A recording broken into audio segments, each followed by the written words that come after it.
tips on stuffing your puff quilt. So the trick here is we want it to be malleable enough that it'll lie down, that it can fold up, that you can cozy up with it, but stuffed enough that when we put it in the washing machine, all of the stuffing doesn't kind of end up clumping and sticking to one side or getting all bunched up.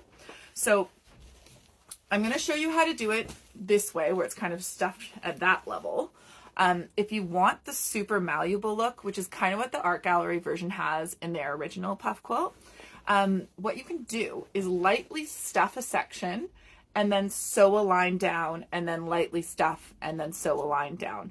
So you would end up with like 3 or 5 separate sections going vertically all the way down your quilt, which will give you a super malleable quilt.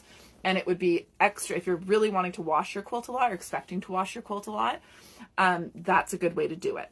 To do that, what you'd want to do is, once again, you're going to do a little bit of math.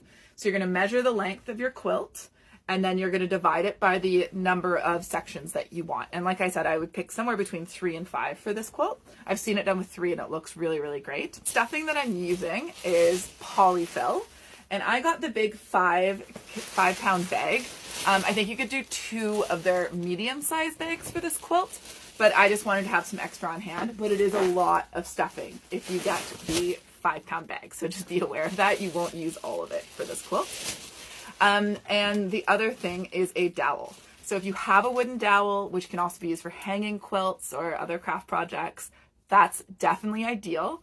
I didn't have one on hand, and I just haven't gotten a chance to go out and get one. So I did some MacGyvering here with some cardboard, lots of tape, and then like a plant rod that I had that's plastic. So I'm using this end to stuff the stuffing in, and then I'm just pushing it through. And that goes to the tips as far as how to stuff it in a way where the stuffing is going to fit the best. So number 1, use small sections of puff. Like I'm talking, I've been stuffing it with that much. So take a small amount of your puff, and then you're going to want to pull it apart and get it really nice and aerated before you put it in and stuff it down again. And this is going to help all of your stuffing go together, rather than kind of having like one section here and one section here, and they're sitting there and you're going to see kind of like bumps in your stuffing. So pull it all apart really nicely. Want to find a space where you can stuff your quilt where it's fully laying out. So make sure that you can have your quilt laying flat. So I have my quilt lying flat. I'm going to take my little bit of stuffing, I'm going to put it in, and then I'm going to push it all the way through the quilt using the dowel. So this really helps with avoiding having any separations of chunks. So if you were to if you were to stuff it kind of from here to the middle and then turn it around and stuff from the other side to the middle is going to have a bit of a bend to it more naturally because of the way the stuffing is.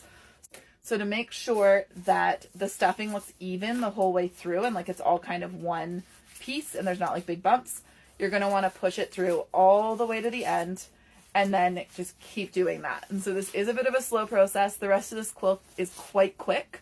As far as quilts go, I guess I should have probably put that in the very beginning. A quick quilt is never that quick. So quilting is a slow process. So you're stuffing that all the way through. I kind of find it's helpful to sort of like hold the stuffing and then sort of like move it through with your hand as you're going. And then you're just going to keep on doing that. And then you'll have all of your puff quilt nice and done, and we will go over how to close up the seams and add the binding in the next video. If you want to jump ahead to that, the art gallery video on how to make this puff quilt, that's a lot quicker. It's about a 10-minute video to show the whole thing. The section on how to do the binding, there's quite a bit of time given to that. So you can jump ahead and check their video. It's on YouTube, on the art gallery YouTube channel.